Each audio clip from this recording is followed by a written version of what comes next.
You are on bond for murder, and you've now picked up an assault case.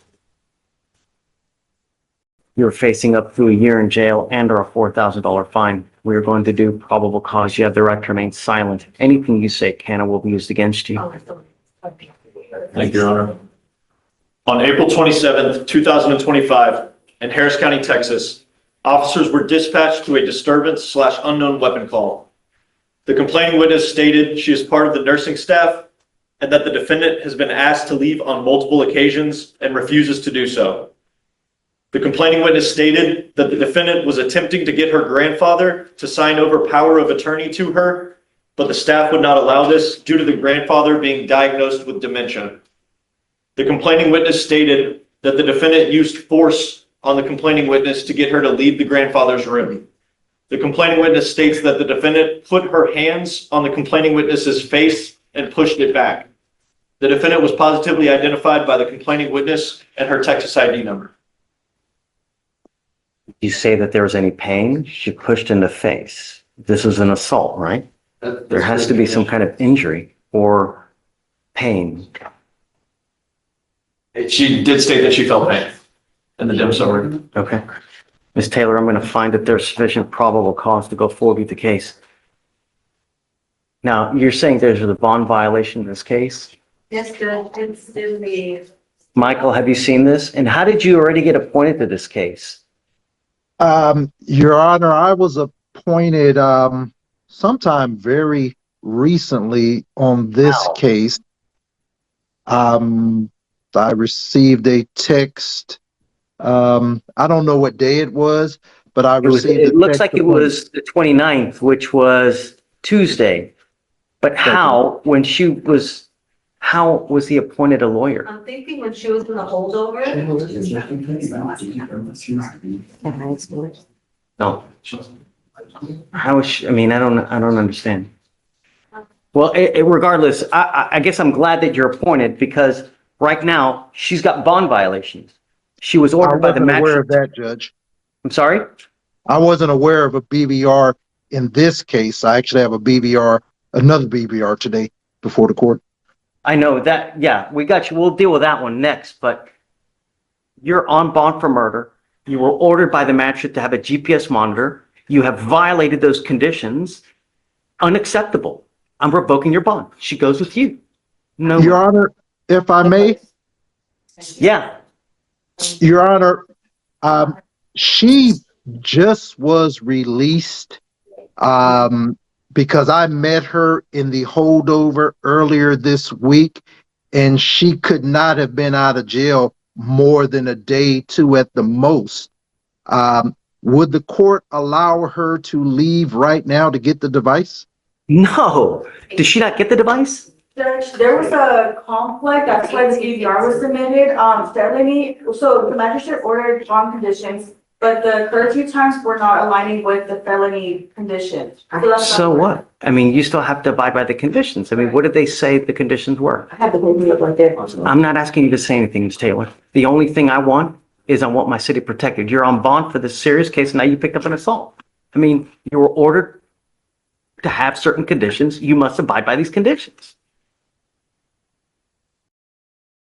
And Your Honor, She received conditions of bond on April 28, 2025 that ordered a GPS device with a curfew of 7 p.m. to 7 a.m.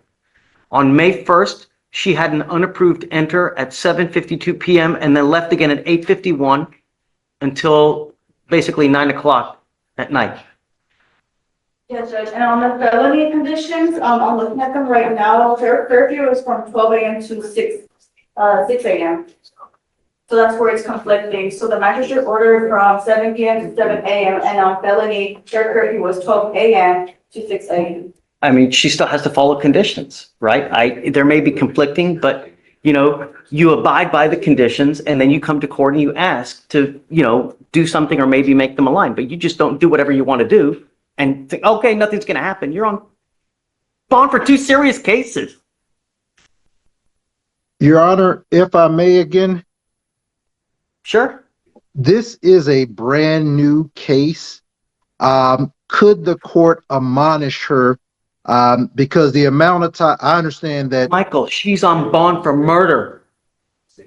She's lucky to even have a bond, and now she picks up an assault. She's ordered to have a curfew, and she's just doing whatever the hell she wants to do. In this case, Judge, that's before your court. This is a brand new case, and this is her first time having any issues while on your bond, Judge. Would the court be willing to admonish her not to leave her home even for short periods of time? I don't know, Mikey. I don't know.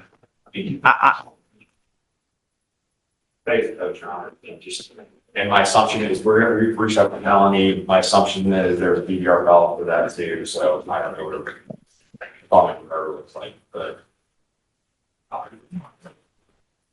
I don't know, Michael. I'm going to stew on it for a while. You Yes, want to Your talk about your other BVR?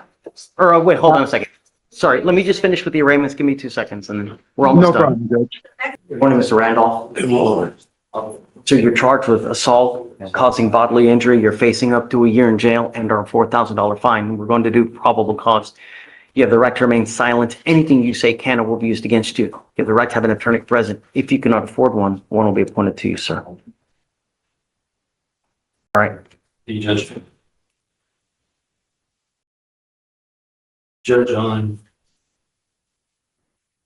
We're doing here. There's no reason for you to be looking out there. We're going to do probable cause. We have to find out what happened with the case. Judge, on April 23rd, 2025, an officer dispatched an assault call and made contact with the complaining witness, and the defendant. The complaining witness stated that he saw the defendant talking to and following a witness, and the witness then started to run away and observed the defendant to chase after the witness. The complaining witness then got in between the defendant and the complaining witness, and the defendant then struck the complaining witness with a closed fist. The complaining witness said he felt pain, and they grabbed the defendant and they proceeded to grapple until security arrived. The witness stated that she did not know the defendant and that her and her friend walked past the defendant on the street. The defendant then began to verbally harass them and started to get verbally aggressive. She asked the defendant to leave them alone, and the defendant continued to refuse to do so, and that she began to walk away and to try and get away from the defendant, but got stuck at the intersection crosswalk. Then corroborated the facts that the complaining witness provided about getting between the two of them.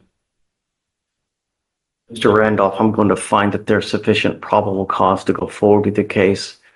I'm ordering you as a condition of your bond not to consume alcohol, illegal drugs, or unprescribed controlled medication.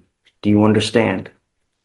I'm ordering you also now not to be in possession of any weapons, not to have any contact with the complaining witness, and not to go to this part of the street.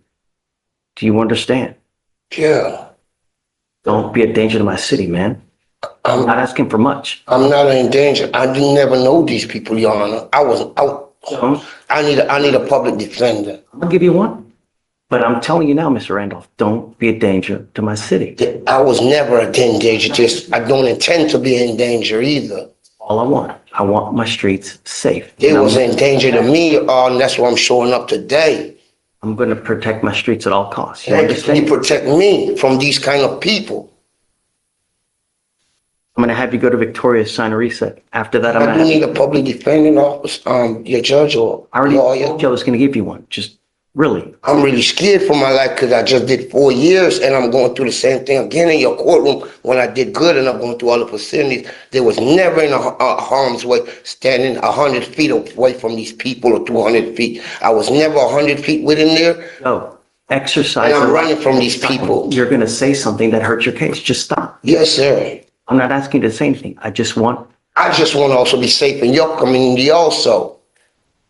don't use any dope. Don't use any alcohol. Never was. I was sober that day. I was sober as can be. No drugs, nothing. enjoying a beautiful day for my mama's funeral. I don't know these people. Listen, I'm gonna have you sign a reset. I'm gonna have you take your seat in the jury. Yo, I'm not talking to you. Once you sign the reset, just take a seat in the jury box. I'm gonna find your lawyer, but we need you to sign conditions. Don't leave until you sign the bond conditions. Yeah. Come on. You are on bond for criminal mischief. You've now picked up a new case. You now stand charged with driving while intoxicated. You're facing up to 6 months in jail and or a $2,000 fine. We are going to do probable cause. You have the right to remain silent. Anything you say can and will be used against you. You have the right to have an attorney present. If you cannot afford one will be appointed to you, sir. The judge. On April 26, 2025, a law enforcement officer is on patrol and observed a motor vehicle run a red light and make a U-turn, nearly striking another vehicle in Harris County, Texas. Law enforcement officer observed the motor vehicle drive onto the curb of Richmond Avenue and initiated a traffic stop. The defendant passed multiple open parking lots and continued to drive. The defendant eventually pulled into a business parking lot. The law enforcement officer contacted the defendant and observed him to be eating fried chicken. The law enforcement officer asked the defendant why he didn't lower the window, and the defendant stated he didn't have any and continued to eat. The law enforcement officer observed the defendant did not have a driver's license and was incoherent when asked to provide his name and date of birth. Law enforcement eventually identified the defendant by name and date of birth. The defendant continued to state, "I don't have anything on question about his whereabouts," and standardized field sobriety tests were conducted. The officer observed 2 out of 6 clues in the HGN, 5 out of 8 on the walk and turn, and 0 out of 4 on the one-leg stand. Due to the defendant, 0 out of 4 on the one-leg stand due to the defendant being unable to perform the test. The law enforcement officer noted that on the walk and turn, the defendant did not turn around. He stayed still for approximately 30 seconds. The law enforcement officer explained the one-leg stand, and after the instructions, the defendant began performing the walk. This occurrence happened again after the law enforcement officer tried to explain the one. Here's where the situation gets serious. She's already out on bond for a murder case, and the court says she violated a GPS monitoring condition while picking up a new assault charge. Even if there was confusion between the curfew orders, the judge is making one thing crystal clear. Bond conditions aren't optional. Do you think the conflicting curfew times should have changed the judge's decision? One-leg stand another time. The law enforcement officer observed 2 unopened 6-packs of alcoholic beverages that were cold to the touch, and observed an empty fuzzball and a 24-ounce can of Modelo beer and an empty Twisted Tea alcoholic beverage. The defendant refused both breath and blood. A blood warrant was signed and executed. Mr. Juarez, I'm going to find that there's enough probable cause to go forward with your case. You said he doesn't have a license, right? There's a number here, Your Honor. I'm not unsure if that meant that he did not have the license at the time. Mind running it, please? Yes, Judge. Your Honor, he does have an eligible driver's license. I'm ordering you not to consume alcohol, illegal drugs, or unprescribed controlled medication. I have ordered you not to pick up any new cases, not to violate conditions of bond, and you have repeatedly done that. As a result, I am now revoking your bond on the first case, and you will go to jail today. And I'm going to tell you, you violate conditions again, I'm going to make the bond so high your head will be spinning. Do you understand? You're not to consume alcohol or illegal drugs, and I will put a scram on your ankle so I know that you're not consuming. Do you understand? Your Honor, if I may, Yes, sir. on the first case, the court previously was testing Mr. Juarez 2 times a week, and he was doing pretty good on that for an extended period of time. In lieu of revoking his bond, would the court consider going back to biweekly testing? Yeah. He picked up a serious case. He has alcohol in the car. I mean, he's allegedly consuming while he's driving, you know? I would figure that it's damn elementary that you're not to have alcohol in the car while you are driving. And there are multiple open containers, cold to the touch. No, I have to show you that we mean business. And me letting you go again This is the moment the judge draws the line. The defendant didn't just allegedly pick up another DWI while already on bond. Officers also reported open alcohol containers and failed sobriety tests. The judge now revokes the original bond and orders jail, adding a scram monitor to track alcohol use. Was jail the right call? Or should the court have given him one more chance? When you have multiple violations, it's not going to happen. You go to jail. I don't know what we're going to do when he bonds out, Michael, as far as testing now. I don't know. But I understand, Judge. I'm going to order him not to drive as well. I mean, he's got alcohol in the, no, it's not going to happen. Good morning. Judge, I'm approaching on Victor Jesus Rauda Lopez, and he's got a bond violation reported on him. Page 10.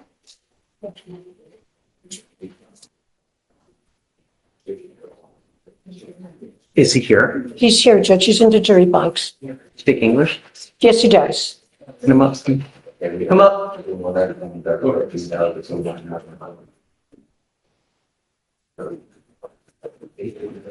Answer yes or no, sir.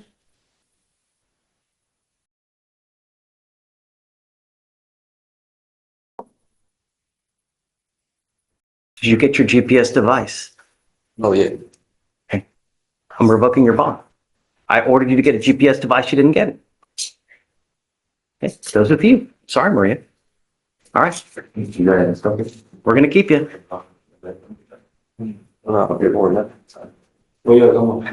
The bond right now is, oh God, it's 5,000 now.